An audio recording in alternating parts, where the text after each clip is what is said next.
What's going on, Knicks Nation? Thank you once again for tuning in and supporting That's ReKNICKulous. Man, I don't know where to begin. Another loss. This is our second in a row. We are now 5-5 at 500, which is still pretty good. But the manner in which we lost these last two games is just a bit depressing. I did have a video for the loss to OKC versus the Knicks, and I lost the visuals for it, and I didn't feel like going through the depression of re-recording it, so I just left it alone, and I figured I'd just bounce back with this video. It's not much more I can say to start this video, so run that intro. That's ReKNICKulous.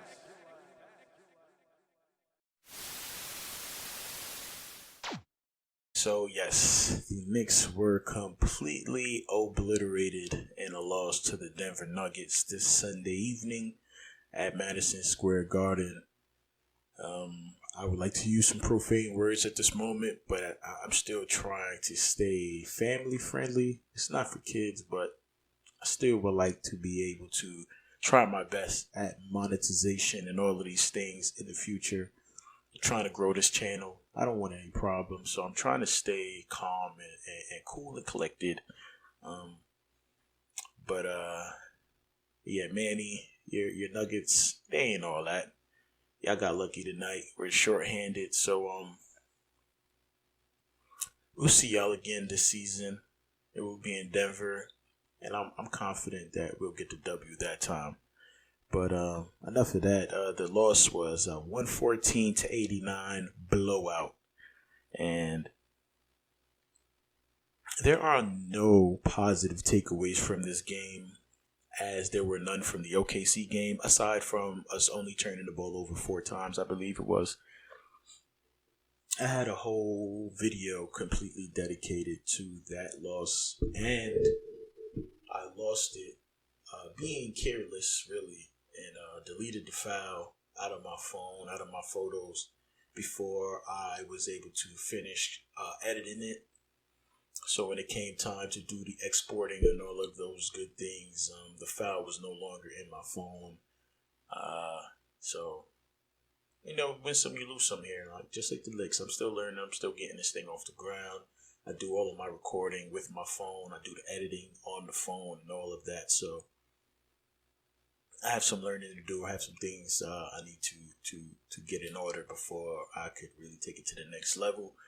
I have been trying to learn the DaVinci Resolve 16 program that I do have on the laptop, and once I get that together, then I would be using the laptop to do the bulk of the editing and not do it on my phone as I have been doing, to be able to save the memory. There's also access to an actual camera that I can use, but I just find it easier to use my phone and do all these things at the moment, especially with the work schedule and at-home schedule and everything that's going on. It's just more convenient for me to do things this way. So this will be episode 9 as far as the number of videos that I have uploaded, but it is actually episode 10 for me.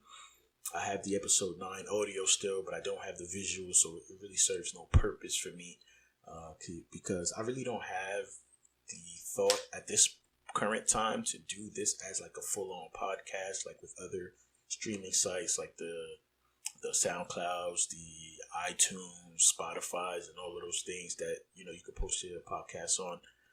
At this point, I'm really just focusing on a visual thing, doing this on YouTube, and as I move forward, hopefully I'll be able to get all of those things in order. But as you may know, doing everything yourself is not really something easy, but I accept the challenge and I'm not complaining. I'm just doing my thing. So enough about me. Let's talk about the 5-5 New York Knicks.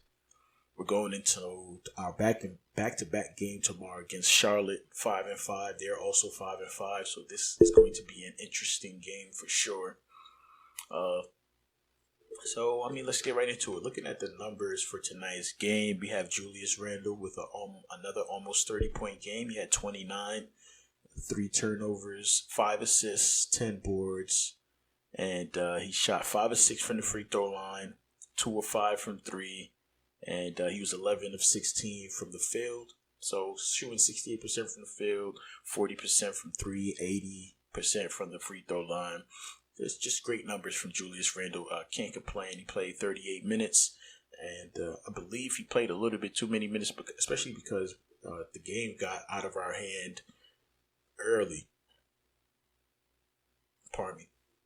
The game got out of our hand pretty early, so I felt like there was a lot of opportunity for some bench guys to come in and see what we can get from them, because Dibs has been really stubborn with his lineup and keeping the same starting 5 for all 10 games. I think there was one game that he did start IQ, if I'm not mistaken.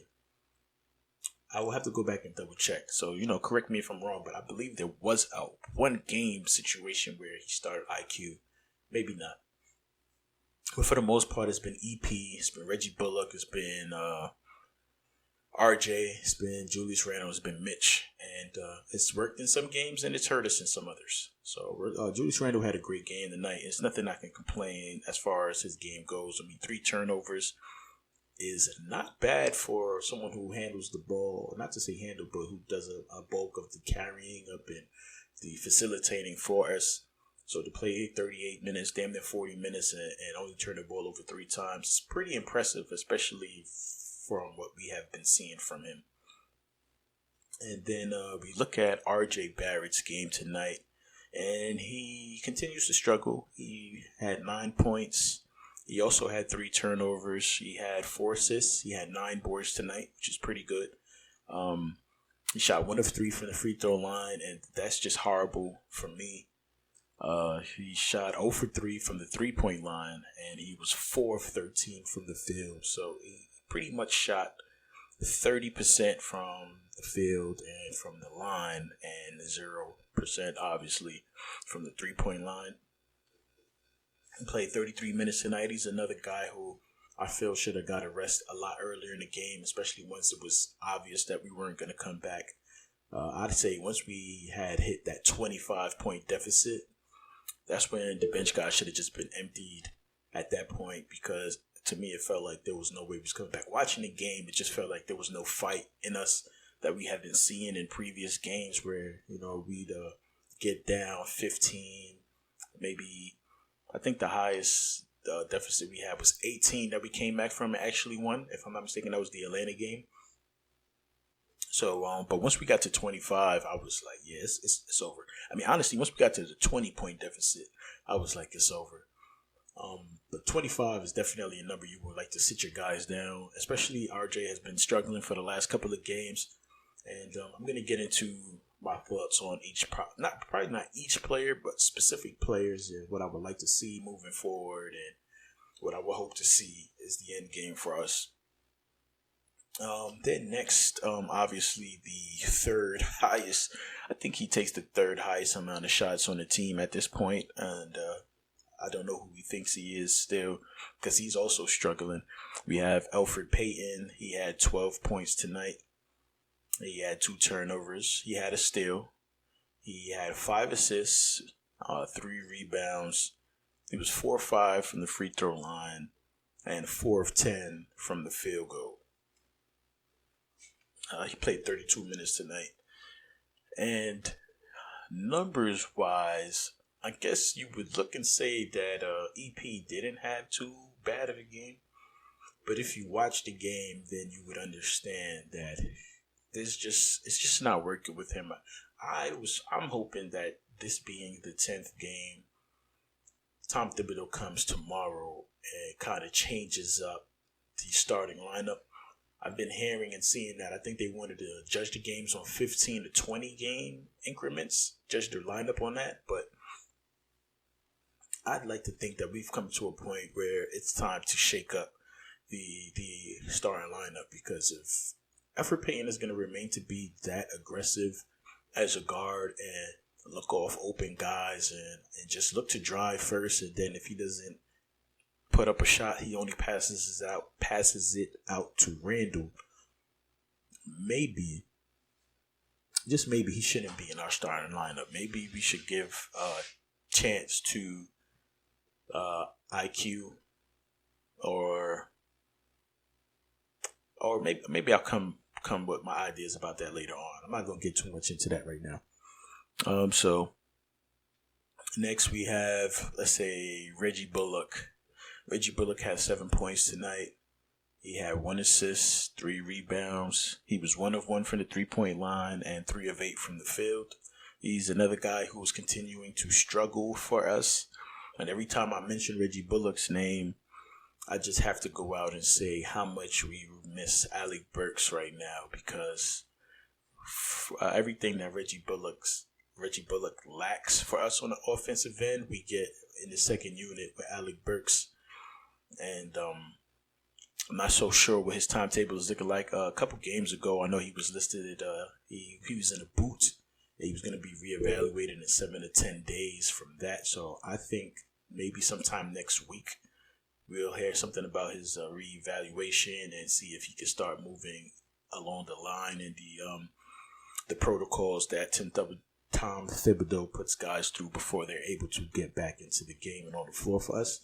So about 25 minutes for Reggie Bullock tonight, and pretty much barely any production, which has been the norm from what we've been getting from Reggie Bullock.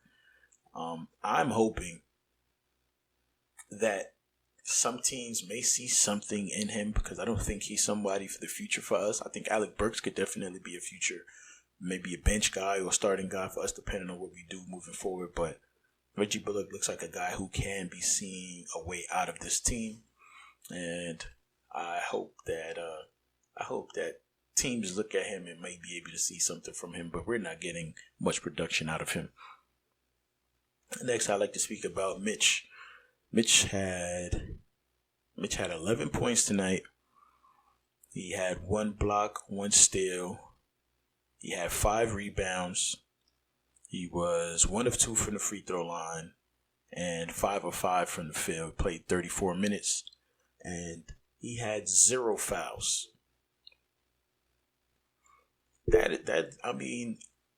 Obviously 5 rebounds is not enough from your big man. I would like to see, because RJ Barrett got 9 boards. How is it that we can't consistently get 10 plus boards from Mitchell Robinson? I don't understand. But I'll take him having 0 personal fouls on a game over him getting, double-digit rebounds. But at some point, I would like to see that from him, because we're not really getting much offense from him. I mean, we got 11 points from him tonight, and it's all pretty much from lobs and cleanups. He really doesn't have any offensive moves, any big man offensive moves, and I'm not requiring that from him, but it would be good for us to have, because honestly, we don't have anything else but Julius Randle right now. But again, I'd get into probably maybe a more in-depth talk about Mitchell Robinson a little bit later. But try to see if I could keep the video shorter than 30 minutes today. I don't know. I'm already at 12, 13 minutes. We go to Austin Rivers, who off the bench gave us 6 points tonight. He had 1 assist. He was 2 for 4 from 3, 2 of 6 from the field.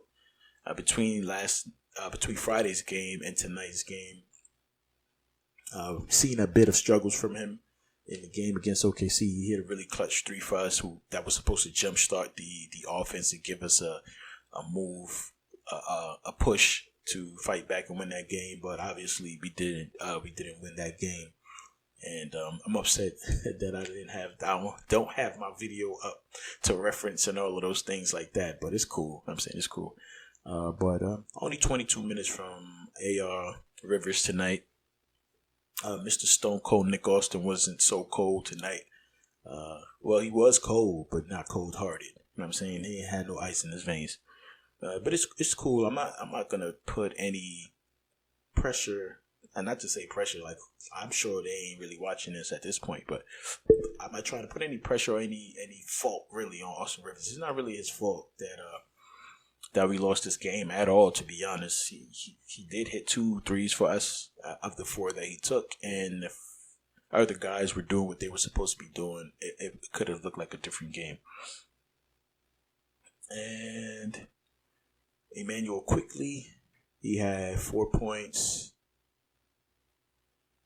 Emmanuel Quickly had 4 points, 1 assist, 1 rebound. He was 4 for 4 from free throw, 0 for 2 from the 3-point line, 0 for 4.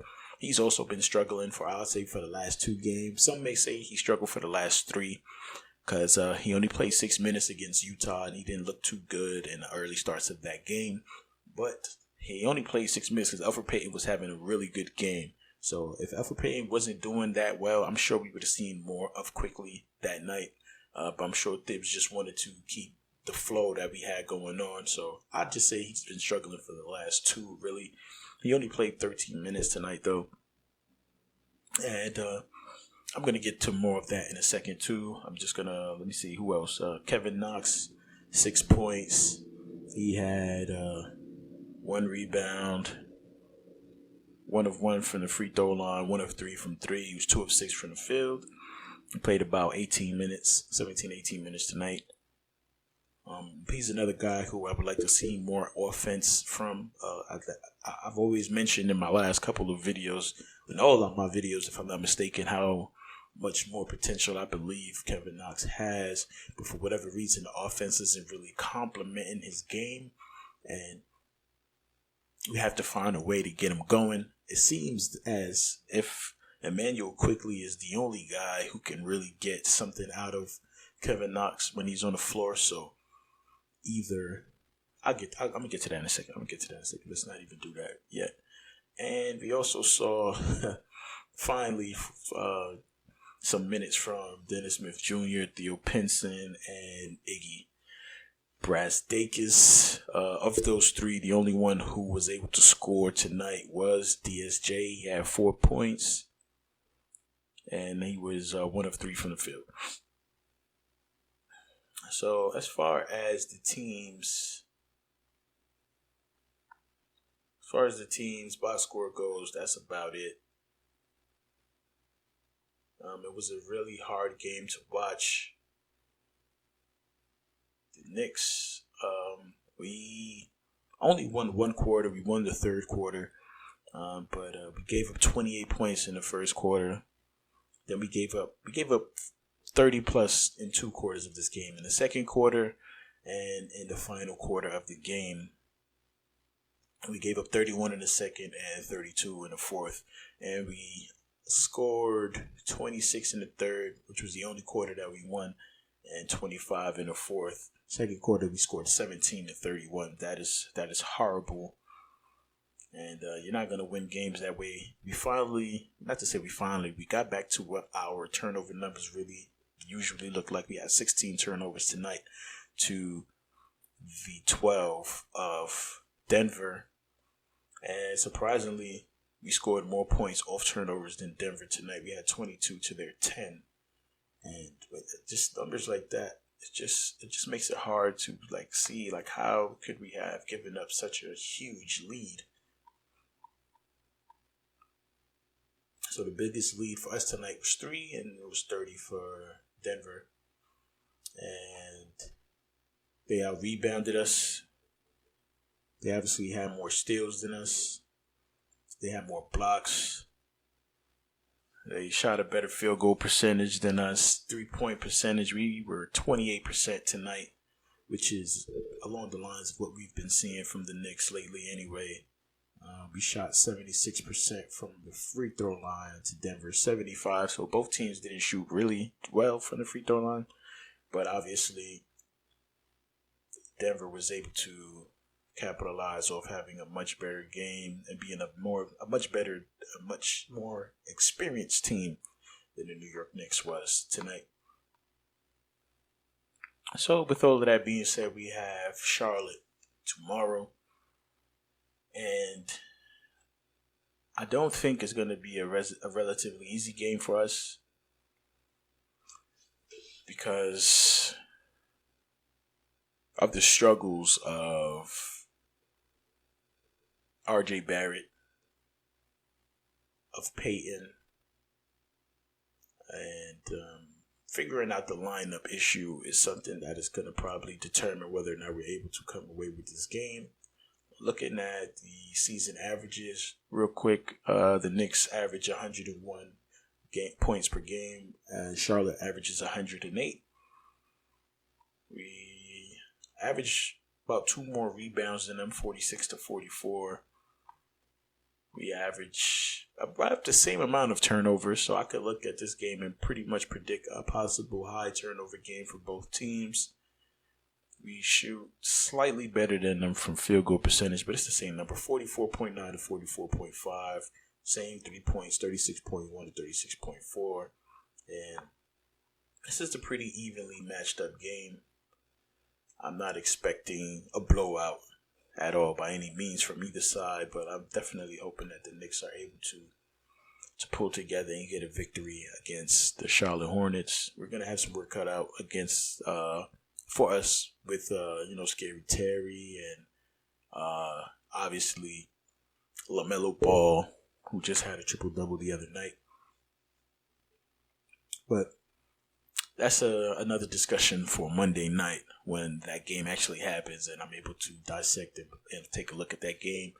I just want to talk a little bit about Tom Thibodeau's lineup. Now, most people, from what I've been seeing, has been giving, a lot of credit, and rightfully so, to Tom Thibodeau for his coaching as of late and being able to have the Knicks sitting at 500 right now, because this is relatively the same team.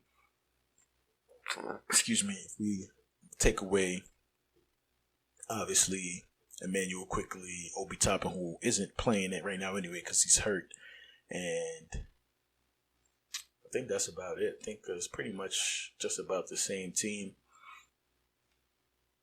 Obviously, we added some trainers and assistant coaches, and we added Leon Rose and things of that nature. And it has really put together a culture for our team.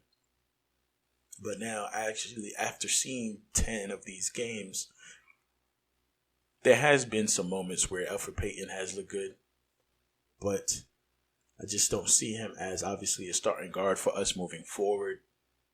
I don't know what the practices look like. I'm not in the practices with these guys, so I don't know what it is that Tom is seeing from Payton that he's not seeing from DSJ and he's not seeing from Quickly.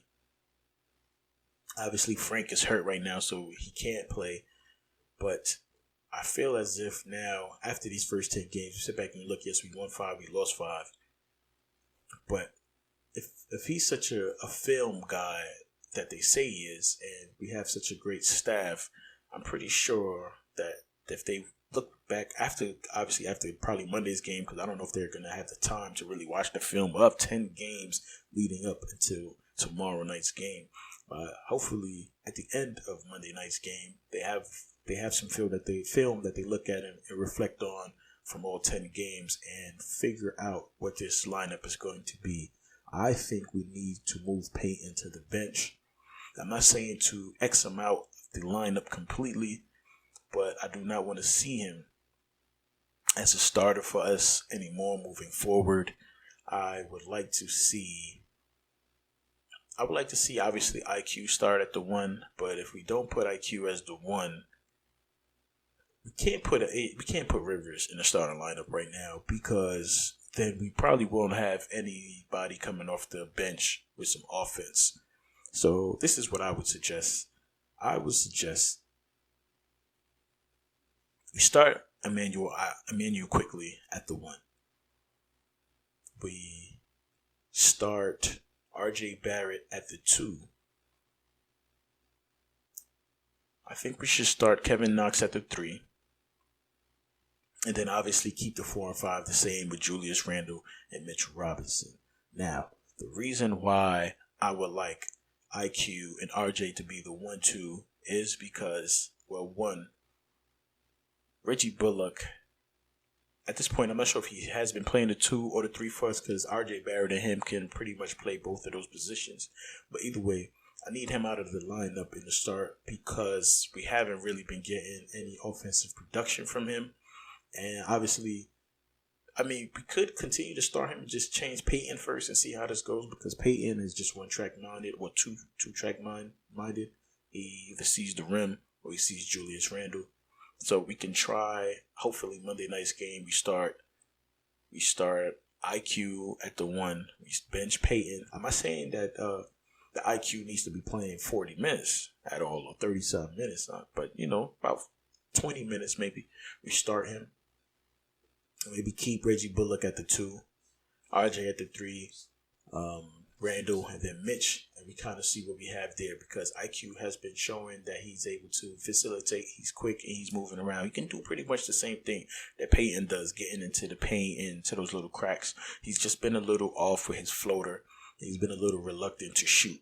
So us putting IQ at the 1, Bullock at the 2, or RJ at the 3, or RJ at the 2, Bullock at the 3, either way, I think we can give RJ an opportunity to facilitate a little bit, bring the ball up and see what we can get on the floor because we need to take some of that shooting responsibility away from him because he is struggling. And so we take him put him as a facilitator, have IQ probably run some off ball so that he can square up and hit some shots because we have drafted him obviously for his shooting capabilities and also because he has potential as a guard, as a point guard. Obviously he can play the 1 or the 2, but we don't want to just have him be the guy who runs around with the ball. We need to see if he can do some off-ball things. He's so quick and he moves around a lot, so maybe he can set some picks and run around, get to an open spot. He can catch a pass and maybe be able to put up some better numbers that way. So. And that's just my opinion, so maybe we can try that. Now, the Bullock and Kevin Knox thing is interchangeable for me. We can try Bullock off the bench and instead of have Bullock start, have Knox come in because, as we can see, we get something out of Knox when IQ is on the court. And obviously, we like the IQ and Rivers pairing, which is why they have the nickname Quivers. But I think we can still have IQ and Rivers on the court at the same time at certain points throughout the game. But right now we need to shake it up. We need to try something new. So I'm saying IQ, RJ, Knox or Bullock, Randall, and Mitch. And then off the bench, we can have Peyton, we can have Bullock. Well, we can have Peyton, we can have Rivers, we can have Bullock, and that's about as deep as he goes. Maybe Nerlens Noel and or Taj Gibson once Taj Gibson is finally ready to suit up for us to come in and try to not miss a beat on the defensive end. I think that we might get better defensive and offensive production out of Taj Gibson because he has capabilities of shooting, close range, mid range shots, and we could definitely use a boost in that aspect because we're not getting any shots from Mitchell Robinson. So those are my lineup theories or hopes, and I'm hoping that they make some adjustments moving forward. I would really like to see Mitchell Robinson incorporate some type of hook shot or some type of back to the basket turnaround shot. We need something from him. I'm not saying that he needs to become an AD or a Cat or any of these guys, but he has to be able to get the ball, back down the player and turn around and make a hook shot or a layup or something like that. We can't just rely solely on Mitch being able to catch lobs because obviously guys aren't looking for him for that. I mean, he's going to get his cleanup points, but I think that being that defenses, opponents aren't really looking for him to score. They're leaving him wide open, and obviously he's not going to shoot the shots. He's not even looking at the basket to shoot, but we need to try to run some sets for him so that we could get him to give us some type of production because Randall's going to need some help. He can't do it by himself at all, and yeah, that's pretty much where I'm at right now with the team. I'm gonna watch tomorrow night's game. Looking at my schedule right now, I close at work, so I actually do like when I close when we have a game because closing for me, I get off at 7 p.m. The game's at 7:30, so by the time I get home, it's dinner, shower, and then sit down and watch the game or shower dinner, whichever, depending on how I'm feeling when I come home.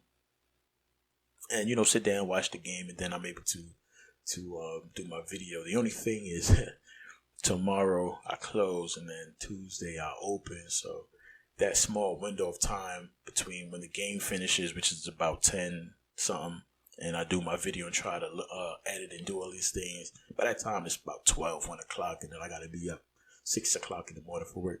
But I don't care about all that. All in all, the Knicks are 5-5 now, and I'm not ready to give up on us. I see a lot of people giving up in all of these on the Facebook pages, groups that I'm in, and scrolling through Twitter and some of the chats on the Knicks Fan TV. Some of the comments, some people are ready to give up on RJ and they're ready to give up on the team, and you guys are looking just like the people over at ESPN and all of these other media outlets who they pretty much were saying that we're going to be a fluke. And the winning and the way that the Knicks are playing, is it going to be sustainable? And is it really a story, or is it just, whatever? Listen, man. Coming into the season, the Knicks were not expected to start off winning 5 of their first 10 games. And I'll take it. I'm not complaining. I'm obviously watching the game. Being a fan, it is depressing and it's upsetting to watch us lose in the fashion in which we're losing and how we're losing, and pardon me, and things of that nature. But that's just the nature of the game. That's just what it is being a fan. I'm sure the fan of even the best teams, when their team is losing and not playing to their capabilities, they get disappointed. The only thing is, it's the Knicks. It's clickbait. The Knicks' name is just ran through the mud in the NBA. So, and to you, Manny, I would love nothing more than to stick my middle finger up in this video and to say some profane words towards you right now. But I can't, for obvious reasons, on this channel. But just know, I seen you say Knicks K on Facebook. I saw that. I saw you put Knicks K up. And it's all good. I'm saying you should feel that way. You should feel good about your victory tonight. But y'all ain't winning no championship. You know what I'm saying? Y'all might go to the playoffs, but y'all ain't winning no championship with that team. So it's really nothing. It's really nothing. Nothing to be too excited about. You know what I'm saying? Beating the Knicks. Don't be too happy, because the Knicks is still the Knicks. We still play at the Garden. We still play at the Mecca. And if we finish the season off how I'm predicting that we'll finish the season off, which is hopefully over 500, if not over, and that's just over by like a game or two, nothing too crazy. At some point, people are gonna look at this team and think, you know what, Knicks ain't too bad. They got a good coach. They got some culture going on over there. They have a winning record. Have some pieces. Maybe I'll come over there and win that championship. You know what I'm saying? So, good win for y'all tonight. It was a crazy, crazy blowout game. We'll see y'all again soon. And to everyone else, thank you for tuning in once again, man. Thank you for showing love. Thank you for watching. Thank you for all of the love. There hasn't been many comments lately, but please, if you're watching, get in the comment section. I'm saying, let me know what you feel, how you feel about these wins, how you feel about these losses, how you feel about the lineups, how you feel about Tom Thibodeau, how you feel about the media, even showing us love or not showing us love. All of those things, man. Just leave a comment. I'm going to interact. I'm going to write back. I'm going to talk back. And I would like to also give a special shout out to my auntie for my beautiful poster here. I did give you a shout out in my last video, which was episode 9, but I lost the footage and all of that stuff. So yes, thank you, auntie. Thank you for tuning in. Go ahead and like, comment, share, subscribe, all that good stuff. We appreciate you over here in Knicks Nation. Once again, that's ReKNICKulous, and I'm out.